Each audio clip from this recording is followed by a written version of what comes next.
हाँ जी, 6 में आज पढ़ते हैं चैप्टर 6 में equation of continuity.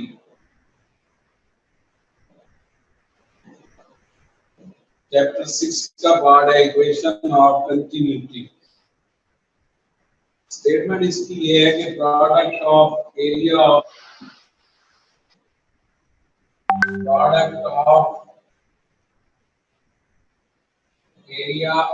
Cross section of pipe,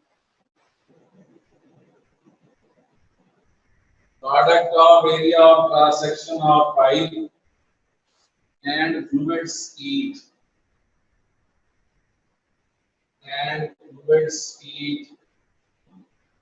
remains constant।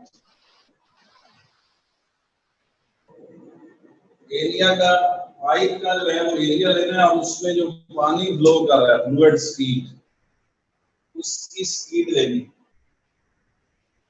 Pipe का एरिया और उसमें जो पानी फ्लो कर रहा है उसकी स्पीड, इन दोनों की प्रोडक्ट ए बी कांस्टेंट के इक्वल है।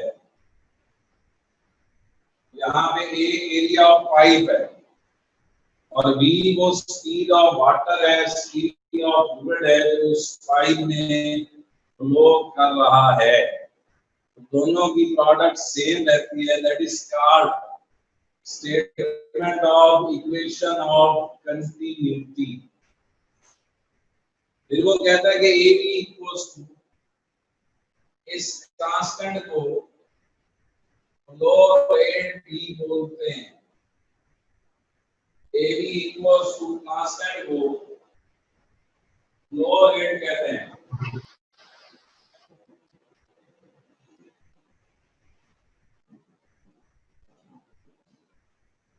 AB equals to constant equals to flow rate.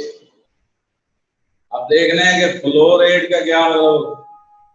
Flow mean होता है वॉल्यूम, रेट मीन होता है डिवाइडेड बाय टाइम। इसका मतलब A B equals to volume over time. Flow mean volume, rate mean time divided by time. A B equals volume over time. आप इसकी unit से ये बात प्रूव कर सकते हैं। जरा एरिया की यूनिट बताएं। Metre square. वेलोसिटी की यूनिट मीटर पर सेकंड। जरा नहीं क्या है, metre cube per second. Metre cube volume और पर सेकंड का मतलब डिवाइड बाय टाइम। तो ये बात प्रूव हो रही है कि ए बी अगर कांस्टेंट के बराबर है तो वो कांस्टेंट फ्लो रेट है। कांस्टेंट फ्लो रेट है। Flow mean volume, rate mean divided by time. A B equals to volume over time. इसे यूं भी लिख सकते हैं A1 B1 equals to A2 B2। क्योंकि जब ए बी कांस्टेंट है तो एक एंड का एरिया और उस एंड की स्पीड की प्रोडक्ट इक्वल है दूसरे एंड के एरिया और दूसरे एंड की स्पीड के बराबर। अब आप इसको प्रूव करेंगे। ये प्रूव कैसे होगा फिर सुन लें। एरिया पाइप का है और V जो है उस पानी या फ्लूइड की स्पीड है जो उस पाइप में फ्लो कर रहा है। अब फिर बनाए इसके मुताबिक ये शेप है पाइप। पाइप का जो ये वाला एंड है, ये इस एंड का एरिया A1 है, area of cross section. Pipe का ये वाला जो एंड है वो area of cross section A2 है। एक एंड का एरिया A1, दूसरे एंड का एरिया A2। इस तरह पानी की स्पीड V1 है जो फ्लो कर रहा है पानी, उसकी स्पीड v1 है, और इसमें जो पानी फ्लो कर रहा है उसकी स्पीड v2 है। फिर उसके बाद यहां तक डिस्टेंस डेल x1 है, और यहां तक डिस्टेंस डेल x2 है। दो डिफरेंट एरिया डिफरेंट, एक a1 दूसरा a2, दो डिफरेंट स्पीड, एक v1 दूसरी v2। ये डिस्टेंस क्या है?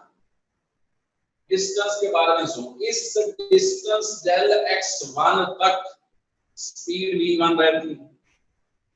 अगर ये डिस्टेंस क्रॉस हो जाए तो स्पीड चेंज हो जाएगी। इस डिस्टेंस डेल x1 तक स्पीड v1 रहती है। अगर ये क्रॉस हो जाए डिस्टेंस तो स्पीड चेंज हो जाएगी। इसी तरह इस डिस्टेंस डेल x2 तक स्पीड v2 रहती है। अगर ये डिस्टेंस क्रॉस होगा तो स्पीड चेंज हो जाएगी। तो तीन चीजों की बात हो रही है, एक एरिया, दूसरा स्पीड, तीसरा डिस्टेंस। आगे बढ़े। कहते हैं कि equation of continuity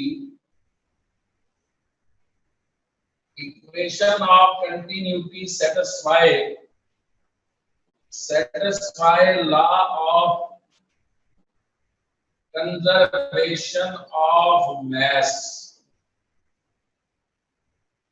total amount of mass conserve रहती है इक्वेशन ऑफ कंटिन्यूटी, यानी पानी का mass कंजर्व रहता है। इस तरह अगर mass डेल m1 है एक एंड पे, तो वो इक्वल है दूसरे एंड के mass के। एक एंड पे जो पानी का mass है वो इक्वल है दूसरे एंड के mass के। तभी तो वो कह रहा है equation of continuity satisfy law of conservation of mass।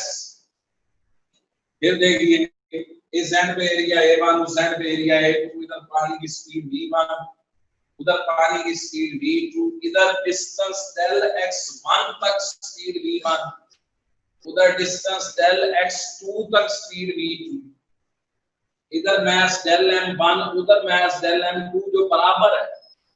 अब मैस क्या होता है? मैस होता है डेंसिटी मल्टीप्लाई बाय वॉल्यूम। यहाँ वॉल्यूम 1 आ जाएगा, इधर भी आएगा density multiply by volume, volume 2 आ जाएगा इधर। मैस होता है डेंसिटी इनटू वॉल्यूम। मैट्रिक में 9th में पढ़ा हुआ है। तो सर को 1 2 नहीं लिखा, वॉल्यूम को तो 1 2 लिखा।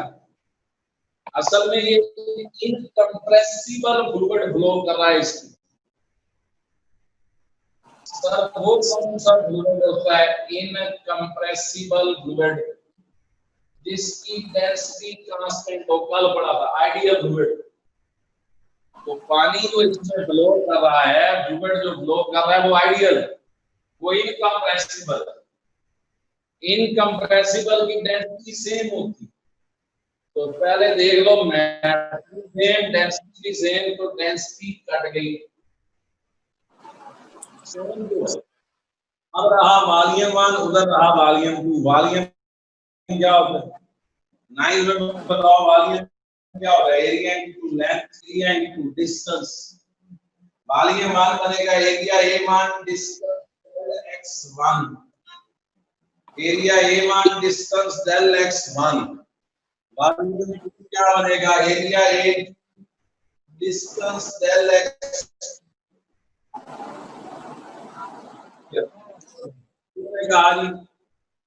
ये दो चीजों की प्रोडक्ट सेम है। कौन दो चीजें? एरिया ऑफ पाइप और स्पीड ऑफ फ्लूइड AB। इसको फ्लो रेट भी कहते हैं, इसको वॉल्यूम ओवर टाइम भी कहते हैं। और अगर AB कांस्टेंट है तो मैं लिख सकता हूं A1 V1 बराबर है A2 V2, A1 V1 V2। ये देखने के अब बताया कि एक एंड पे पाइप के एंड पे एरिया A1 है, दूसरे पे A2 है। एक एंड पे पानी की स्पीड V1 है, दूसरे एंड पे V2 है। एक एंड में डिस्टेंस डेल x1 है, इस डिस्टेंस डेल x1 तक स्पीड v1 और दूसरे एंड पे डिस्टेंस डेल x2 तक स्पीड v2। जब ये भी बता दिया फिर तो मैथ बराबर है, क्योंकि ये सेटिस्फाई करती है law of conservation of mass. एक एंड का मास डेल m1, दूसरे एंड का मास डेल m। मास क्या होता है? Density multiply by volume. Density दोनों साइड पे बराबर है, इसलिए बराबर है। कंप्रेसिबल फ्लूइड है, आइडियल फ्लूइड है। आइडियल इनकंप्रेसिबल फ्लूइड की डेंसिटी क्या रहती है? कांस्टेंट। एक एंड पे वॉल्यूम 1 है, दूसरे एंड पे वॉल्यूम 2 है। वॉल्यूम क्या होता है? Area into distance. एक एंड का area A1 distance del x1, दूसरे एंड का एरिया A2 और डिस्टेंस डेल x2। आगे बढ़े। डिस्टेंस क्या होता है?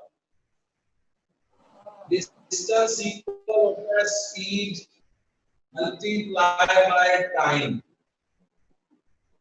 डिस्टेंस इक्वल होता है स्पीड मल्टीप्लाई बाय टाइम।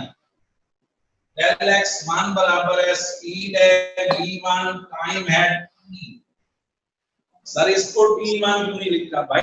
तीन वेक्टर हो तो दो तब्दील होते हैं, एक सेम रहता है। s is equal to vt में तीन वेक्टर हैं, s vt। s की जगह डेल x1 तब्दील हो रहा है, v की जगह v1 तब्दील हो रहा है। दो तब्दील हो गया तो टाइम सेम रखना पड़ेगा।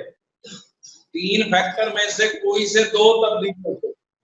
इसी तरह डिस्टेंस डेल x2 इसके बराबर है speed v2 time t।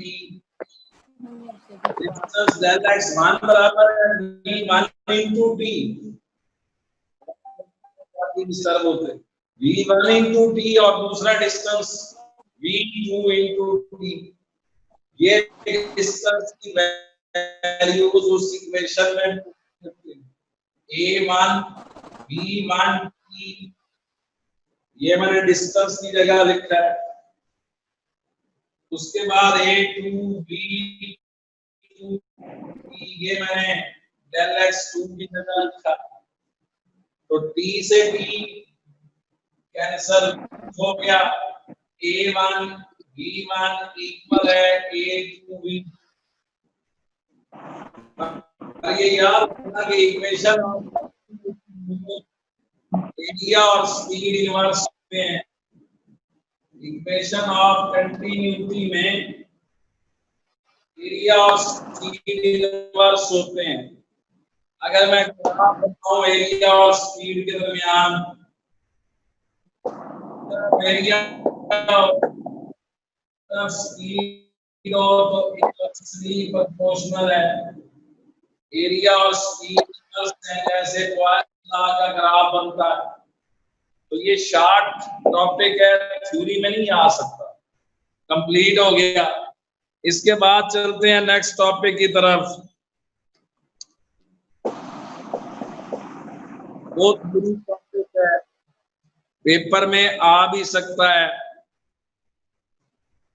Topic का नेम है नॉलेज इक्वेशन और उसका प्रूफ।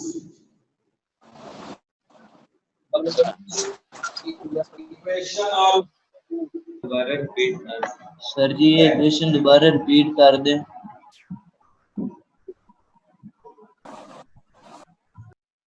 क्या कह रहे हैं? सर जी ये क्वेश्चन दोबारा रिपीट कर दें। मैंने बताया कि एरिया और स्पीड की प्रोडक्ट सेम रहेगी, ए और बी।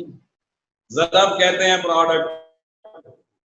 ये बराबर है वॉल्यूम ओवर टाइम के, या a1 v1 बराबर है a2 v2 के। प्रूव करने के लिए जो किया, एक एंड का एरिया a1, दूसरे एंड का एरिया a2। एक एंड की स्पीड पानी की v1, दूसरे एंड की v2। एक एंड का डिस्टेंस डेल x1, दूसरे एंड का डिस्टेंस डेल x2। पानी इनकंप्रेसिबल है जिसकी डेंसिटी सेम हो और मैथ दोनों एंड पे सेम है। डेल m1 इक्वल किया डेल m2 के। मैथ 2 सेम है क्योंकि ये satisfy law of conservation of mass 2। तो मैस को लिखा डेंसिटी इनटू वॉल्यूम, इधर वॉल्यूम 1 उधर वॉल्यूम 2, डेंसिटी कट गई, क्यों डेंसिटी कट गई, सेम है, सेम क्यों है, इनकम्प्रेसिबल फ्लूइड है। वॉल्यूम को एरिया इनटू डिस्टेंस लिखा, A1 del x1, A2 del x2, del x1 को V1 T लिखा, डेल x2 को V2 T लिखा, T से T कैंसिल हो गया और A1 V1 equals to A2 V2। Bernoulli's theorem था, फिर बर्नौलीज इक्वेशन की तरफ आएंगे। बर्नौलीज थ्योरम, थ्योरम ये था कि sum of all energies remain constant, sum of all energies remains constant, तमाम एनर्जीज का सम कांस्टेंट रहता है। Sum of all energies remain constant,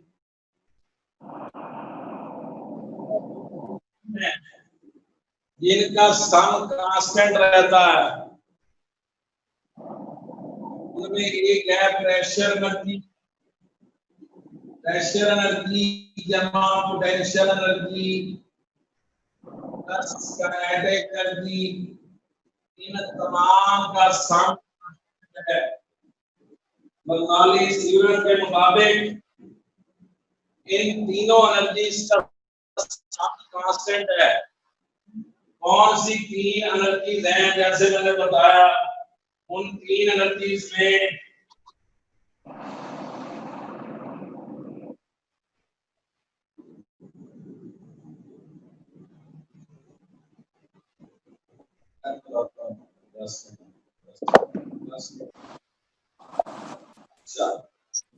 मैं ये बता रहा था कि तीनों एनर्जीज हैं, इसमें पोटेंशियल सुनी हुई है mgh होती, काइनेटिक सुनी हुई है हाफ mv स्क्वायर होती।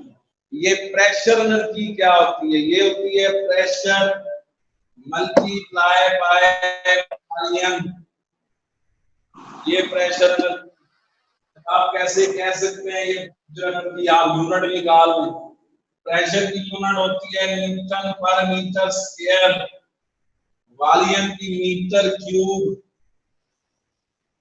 प्रेशर की न्यूटन पर मीटर स्क्वायर, वॉल्यूम की मीटर क्यूब, न्यूटन मीटर रह गई, न्यूटन मीटर एनर्जी होती है जूल होती।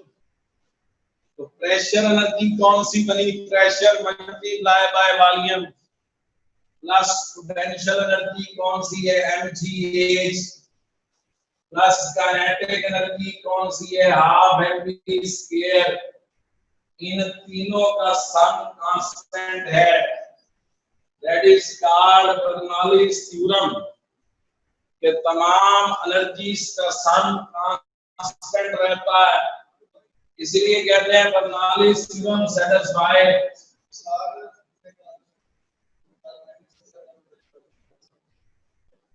Law of conservation of energy. जब हम ये बोलते हैं कि तमाम एनर्जीज का सम कांस्टेंट है, तो Bernoulli's theorem satisfied law of conservation of energy, तमाम एनर्जीज का सम कांस्टेंट है। तीन एनर्जीज हैं, मैं फिर बोल देता हूँ, pressure into volume pressure energy, mgh potential energy और half mv square kinetic energy. अब आप इसको थ्योरम को इक्वेशन में लाते हैं, बर्नौलीज इक्वेशन,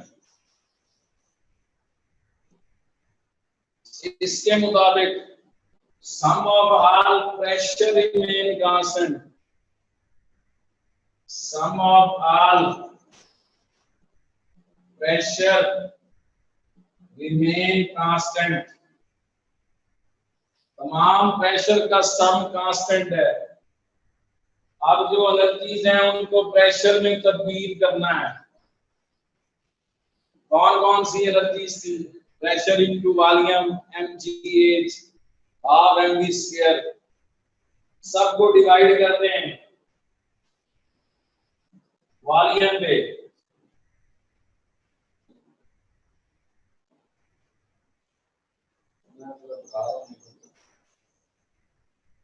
अब ये तीनों एनर्जीज को मैंने प्रेशर में तब्दील करने के लिए वॉल्यूम पे डिवाइड करना है।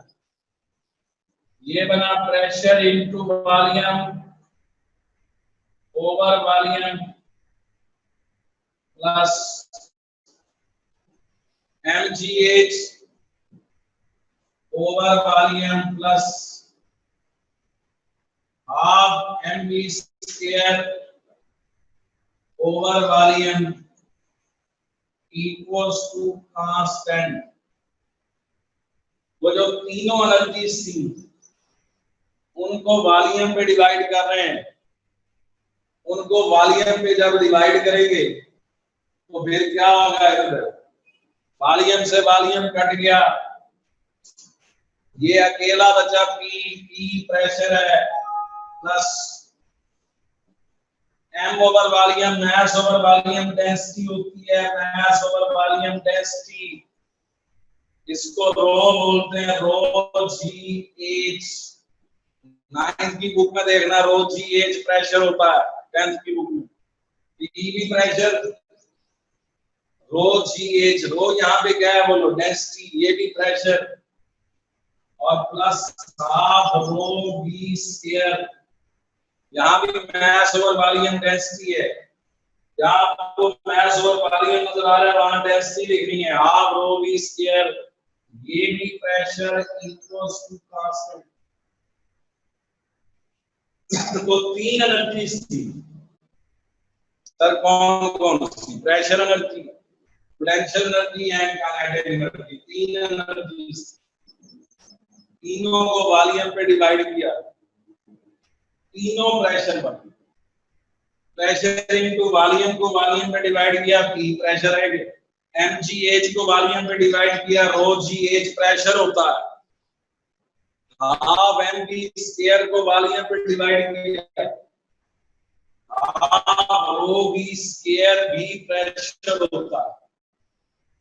तो तीनों एनर्जी तब्दील हो गई तीनों प्रेशर में, इसलिए कहा sum of all pressure remain constant. लेकिन किताब में ये कुछ नहीं लिखा हुआ, अब किताब की स्टेटमेंट अब लिख रहा हूं, क्योंकि ये तभी समझ आनी थी जब पहले बैकग्राउंड बताओ। किताब की स्टेटमेंट क्या है वो सुनो। किताब वाली स्टेटमेंट है sum of pressure potential energy per unit volume, sum of pressure potential energy per unit volume and kinetic energy per unit volume remains constant. Sum of pressure plus potential energy per unit volume mgh over volume, kinetic energy per unit volume half mv square over volume, that remains constant। अब आप नीचे relation check करें, P pressure रो gh क्या था, रो gh था potential energy per unit volume, half rho v square क्या था, kinetic energy per unit volume remains constant. और बेटे याद रखना रो जीएच प्रेशर कैसे है, बच्चे पूछ लेते हैं सर बताएं प्रेशर कैसे, रो जीएच ये देखो, रो की यूनिट है kilogram per metre cube, density की यूनिट, जी की यूनिट है metre per second square, height की है मीटर। ये देखो क्या बन रहा है, किलोग्राम m-1 सेकंड -2, चेक करो प्रेशर की ये यूनिट है, पर वो तो न्यूटन पर मीटर स्क्वायर होती है, तो न्यूटन को जरा खोलो, यही आएगी। न्यूटन को कैसे खोलें, F = m में kilogram metre per second square Newton होता है, तो रो जी एच प्रेशर की यूनिट के बराबर आ रहा है, पर आपने तो कहा हाफ रो वी स्क्वायर की प्रेशर, उसकी यूनिट भी ले लेते हैं। Half rho V square density की unit kilogram per metre cube. अब डेंसिटी की यूनिट ना है तो मेरा तो कसूर नहीं है ना, kilogram per metre cube we square है, मीटर पर सेकंड का स्क्वायर, ये बन गया kilogram per metre cube, metre square पर सेकंड स्क्वायर, वही आया ऊपर वाला, चेक कर लो। किलोग्राम m-1 सेकंड -2 ये प्रेशर है, इसका मतलब P तो था ही प्रेशर, रो जी एच भी pressure, half rho V square भी प्रेशर, तो तीनों प्रेशर का सम कांस्टेंट आया। मैंने तो ये लिखा था, किताब वाला कहता है नहीं तुम मैथमेटिकली लिखो। वो मैथमेटिकली क्या है, sum of pressure P, potential energy per unit volume, हाँ जी mgh over volume, and kinetic energy per unit volume की half mv square over volume remain constant. इस इक्वेशन को आप यूं भी लिख सकते हैं, P1 plus rho GH1 plus half rho V1 square equals P2 plus rho GH2 plus half rho V2 square. एक एंड का प्रेशर P1, दूसरे एंड का प्रेशर P2,